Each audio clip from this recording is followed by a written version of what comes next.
Es el momento de escuchar la participación y el comentario de nuestro compañero Manuel Conde. Buenos días. Muy buenos días a nuestro coordinador José Luis Mendoza.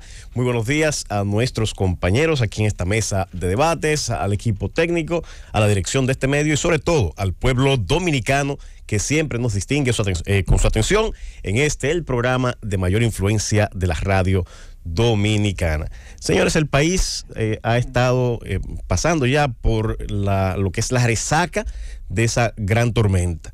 Muchos pueblos todavía están en un proceso de reconstrucción o de levantamiento para la reconstrucción.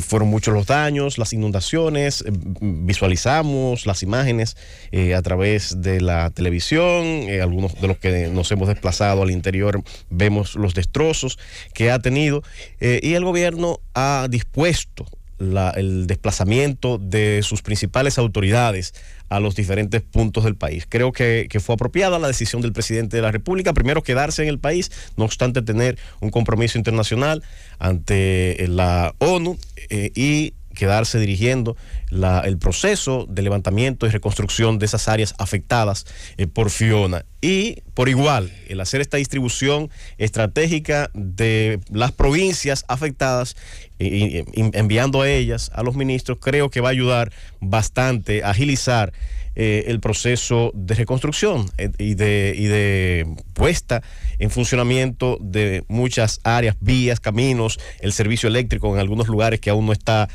disponible. Creo que esto va a ayudar a su recomposición. En ese orden, si quisiera hacer un llamado especial al presidente de la República con relación al malecón de Nagua.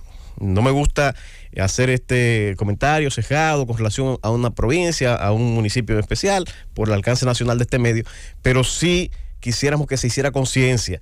Cada vez que viene un fenómeno de esta naturaleza, es que se despierta la realidad que el malecón en Nagua no es un simple lujo, no es una simple pretensión decorativa, aunque sí cumplirá ese fin porque un malecón embellece cualquier ciudad.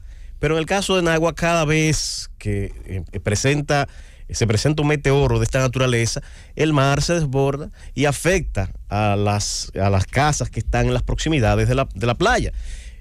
Nagua es una costa de sumersión y en ese sentido está constantemente bajo amenaza. Eso es con relación a los fenómenos atmosféricos. Ahora también sabemos que ocurrió un maremoto en el año 1946, también ocurrió un maremoto y afectó una gran cantidad de personas, hubo muchas muertes, muchos daños y este malecón no solamente va a cumplir con el fin de embellecer la ciudad, sino que constituiría un muro de contención, de protección a esa población, tanto frente a fenómenos atmosféricos como frente a eventuales maremotos o eventos sísmicos.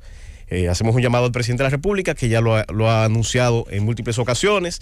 Los gobiernos desde el 2010 hasta la actualidad lo han prometido, se ha iniciado, pero solamente se anuncia su avance e inauguración, pero ninguno de estos gobiernos lo ha terminado. Este tiene apenas 2 años, pero tenemos la esperanza porque Luis Abinader se ha comprometido en reiteradas ocasiones cumplir con esta obra y esperamos que esa promesa del presidente Luis Abinader sea cumplida. La tienen en el mismo folder de la presa de Monte Grande.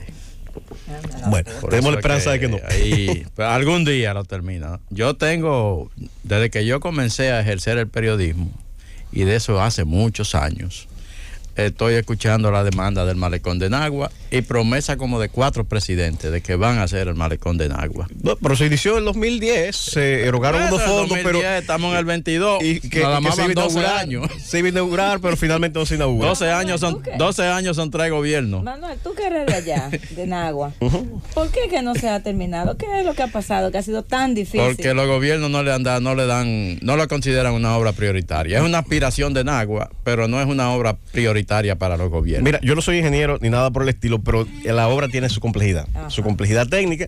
Es una costa de sumersión. Hay varios riachuelos y cañadas que desembocan en esa área. Cada vez parece que se enfrentan a esa realidad. Tiene dificultades en términos de técnica. Eso es como en cuanto a la infraestructura. La Casa de la Cultura de San Francisco de Macorís. Todos los programas que tú haces en San Francisco de Macorís, la principal demanda es la Casa de la Cultura. No la han comenzado todavía. Bien. En otro orden, quisiera hablar de la 77ª reunión de la Asamblea de las Naciones Unidas. Yo sé que Rosendo ha tratado el tema como el internacionalista de este programa. Pero eso da para todos. Hay mucha información. Y ayer le escuchamos con mucha atención, como siempre. Pero es importante esta sesión. Todos los años se reúne la Asamblea de las Naciones Unidas desde su fundación en 1945, que sucedió y surgió a consecuencia de la Segunda Guerra Mundial, aunque tiene una antecesora que es la Sociedad de Naciones, que nació a raíz de la Primera Guerra Mundial, que no pudo cumplir a plenitud con la finalidad y que al no hacerlo... Esa tenía sede en Suiza. Así es.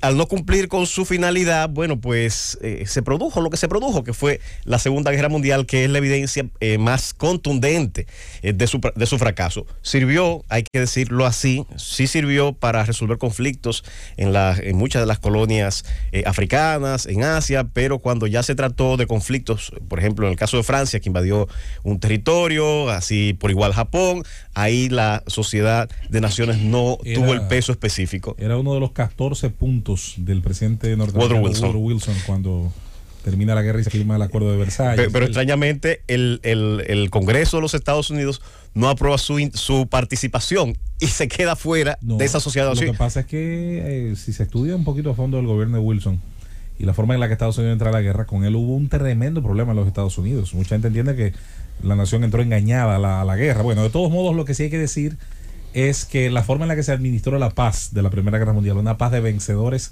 sobre vencidos, tiene mucha también, guarda mucha relación a lo que ocurrió en 1939.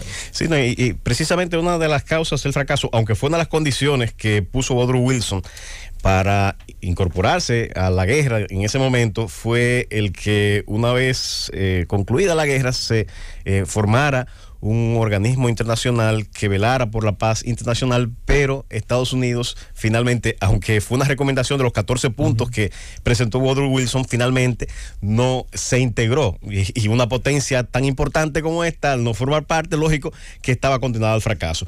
Bueno, pues le sucedió este organismo internacional, que es el más importante, el que integra más países en la actualidad, lo integran 193 países. Y todos los años, en el mes de septiembre, celebra sus asambleas generales. En este año no ha sido la excepción. Esta institución tiene varios órganos, que lo hemos escuchado por ahí, y muchos organismos que inciden en la vida de todos los ciudadanos del mundo. Uno de los órganos que tiene es la Asamblea de Naciones Unidas. Ahí se integran o se presentan todos los países como si fueran parlamentarios y se toman decisiones. Algunas de ellas, que son de gran trascendencia, requieren de la votación de las 2/3 partes de sus integrantes, aquellos que tienen que ver con la paz, los que tienen que ver con la integración de nuevos miembros, y ya luego el resto de las decisiones es por mayoría de votos. Cada país, no importa el tamaño, en esa asamblea tiene el mismo peso específico. Hay otros órganos, como es el Consejo de Seguridad, que es de los que tiene mayor peso, que tiene 5 miembros permanentes y 15 en total, es decir, 5 más 10. De los miembros permanentes está Estados Unidos, está Reino Unido, Francia, China, Rusia, que son los países que también tienen el derecho al veto. Ahí es que se decide cuando las Naciones Unidas va a intervenir o no en un conflicto internacional, y su finalidad, su misión principal precisamente es mantener la paz. Ya luego hay otros órganos que lo integran, que es el Consejo de Seguridad, el Consejo Económico y Social, está el Tribunal Internacional, y había un órgano que era un consejo fiduciario, que era el órgano que estaba encargado de los 11 territorios que estaban bajo fiduciaría o bajo control de los países que triunfaron o que ganaron esa Segunda Guerra Mundial. Este año, la Asamblea de las Naciones Unidas tenía un tema muy importante. Se convocó antes de la asamblea principal una cumbre y quisiera brevemente, sí, para cerrar, referirme a ella. En esa cumbre se le dedicó especialmente a la educación. Durante los días 16 y 17 se recogieron propuestas, se tuvieron reuniones ministeriales y tuvo el cierre con la participación de los mayores representantes de cada país, es decir, los presidentes de los diferentes países. Los presidentes de esos países hicieron un compromiso con relación a los puntos abordados. Los puntos abordados fueron el tema de la exclusión educativa y la salud, especialmente la salud mental de los estudiantes, la transformación de la profesión docente, la renovación de los planes de estudios y pedagógicos, la orientación de la transformación digital para el aprendizaje justo y equitativo.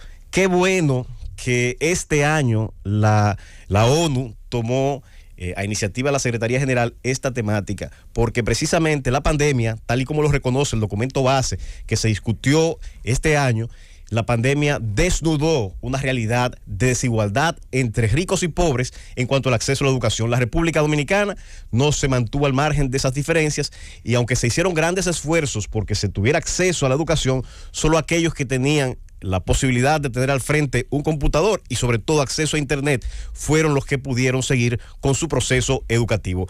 Felicitamos a las Naciones Unidas por la iniciativa de este año y esperamos que, como siempre, se traduzcan estas cumbres, estas decisiones que se toman en este gran e importante organismo internacional, se traduzca en la mejoría de la educación en todos los países del mundo. ¡Llévatelo, Cundo!